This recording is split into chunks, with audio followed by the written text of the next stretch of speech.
सुप्रभात मेरे प्यारे बच्चों। मैं आपका अमित सर। स्वागत है आपका राष्ट्रभाषा हिंदी कक्षा में। बच्चों, पिछली कक्षा में हमने पढ़ा पाठ 2 दादी माँ का प्रथम भाग।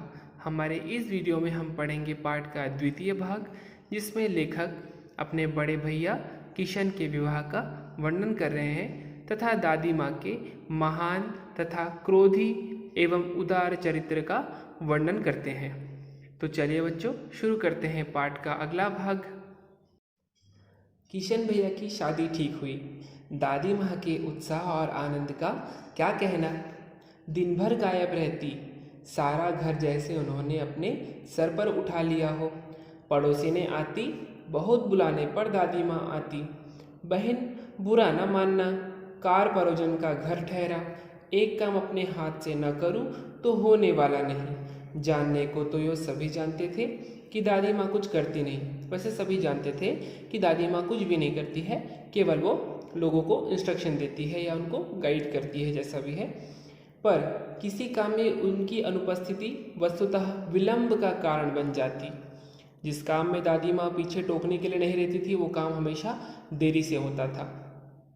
उन्हीं दिनों की बात है।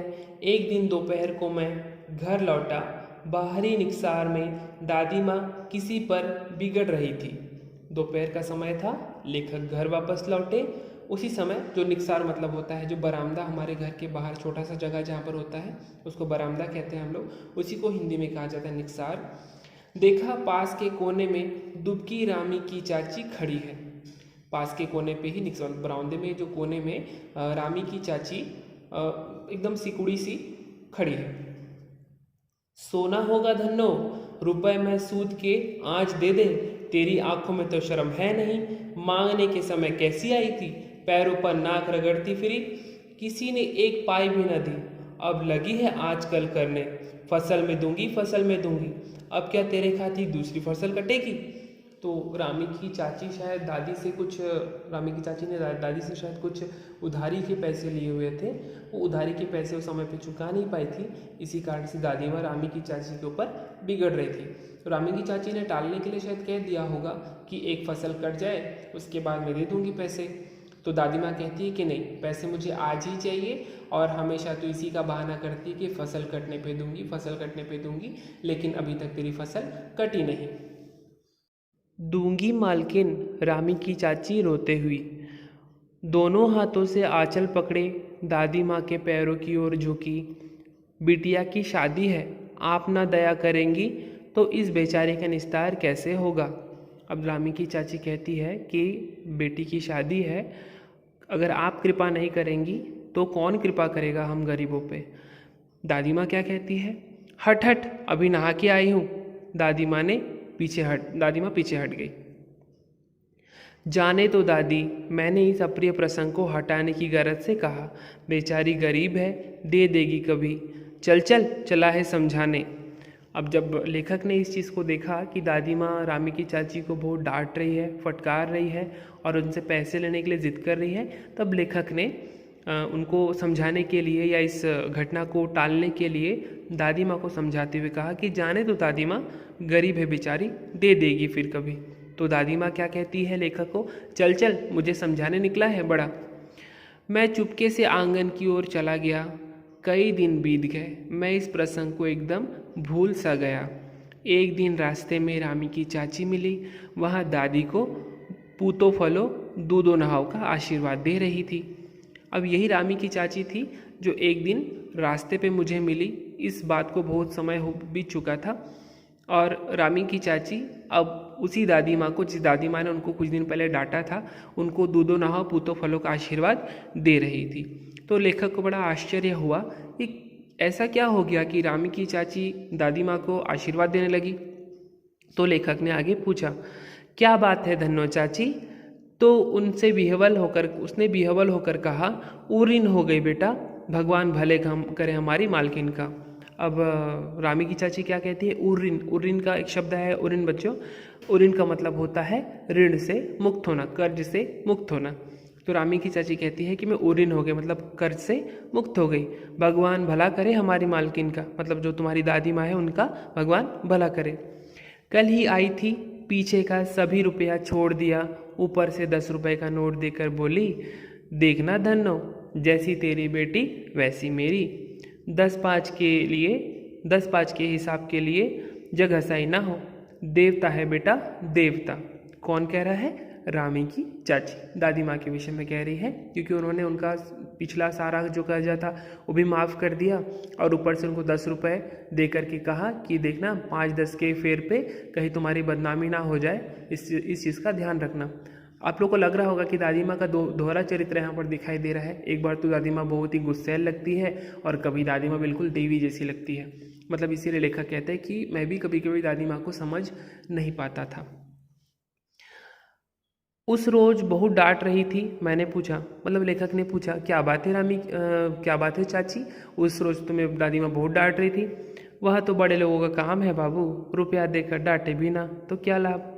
मैं मन ही मन इस तर्क पर हंसता हुआ आगे बढ़ गया।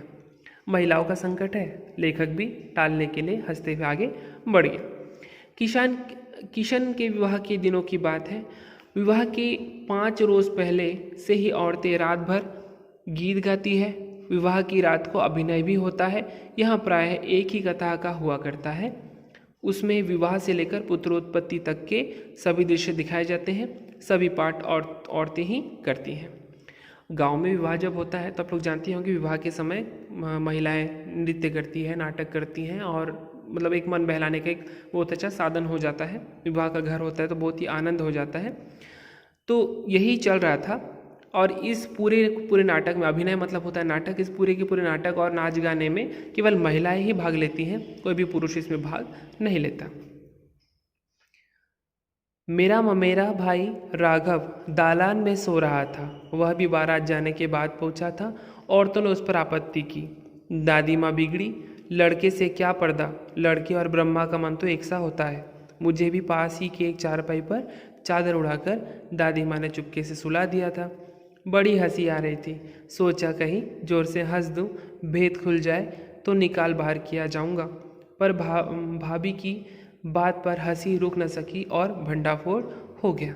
अब इस प्रकार से नाटक करने के बाद जो लेखक भी एक चारपाई पे, दादी माँ के सामने एक चारपाई रखी हुई थी, चारपाई के पास में लेखक लेट करके दादी माँ ने उसके ऊपर एक चादर उड़ा दिया था ताकि किसी को पता ना चले कि यहाँ पर उनका नाती सो रहा है। और अपने चद्दर के कोने से वो सब कुछ, सारे नाटक, सारे गानों को सुन रहा था, देख रहा था। तो एक कोई भाभी थी, उनके एक नाटक को देखने के बाद में लेखक को बहुत ज़ोर से हंसी आ गई और भंडाफोड़ हो गया, सारा का सारा पोल खुल गया। देवू की माँ ने चादर खींच ली। कहो दादी, यह कौन बच्चा सोया है, बेचारा रोता है, शायद दूध पिला दूँ। हाथापाई शुरू हुई। दादी माँ बिगड़ी, लड़के से क्यों लगती है। सुबह रास्ते में देवू की माँ मिले। कल वाला लड़का भाभी। मैं वहाँ से ज़ोर से भागा और दादी माँ के पास जाके खड़ा हो गया। वसुधा किसी प्रकार का अपराध हो जाने पर हम दादी माँ की छाया में खड़े हो जाते, अभयदान मिल जाता था। मतलब लेखक कहता है कि जब भी हम लोग किसी प्रकार की समस्या में होते थे, किसी प्रकार की मुसीबत में होते थे, तो सबसे पहले जा कर के अपनी माता जी या दादी माँ के आंचल के नीचे छुप जाते थे। तो ऐसा लगता था कि अब विश्व की कोई भी शक्ति आ जाए परंतु हमारा कुछ बिगाड़ नहीं सकती थी, हमको अभयदान मिल जाता था। इससे पता चलता है बच्चों कि दादी माँ जितनी क्रोधी स्वभाव की एक महिला थी, वो अंदर से उतनी ही नर्म, उतनी ही सद्भावनामयी, बहुत ही करुणामयी और ममतामयी एक महिला थी। जीवन के कष्टों को झेलने के पश्चात बहुत सख्त हो गई थी, लेकिन फिर भी उनके अंदर की इंसानियत इतनी अच्छी थी कि सदैव हर किसी का परोपकार करती थी, सदैव हमेशा दूसरे का भला ही चाहती थी। तो बच्चों, समय है गृह कार्य का, जो कि मैं आप लोगों के ग्रुप में PDF के रूप में भेज दूंगा। उसे आपको अपनी हिंदी कॉपी में लिखना है तथा याद करना है। पाठ का अगला भाग हमारी अगली वीडियो में। तब तक के लिए सभी को मेरी शुभेच्छाएं। सर्वे भवन्तु सुखिनः। जय हिंद, जय भारत।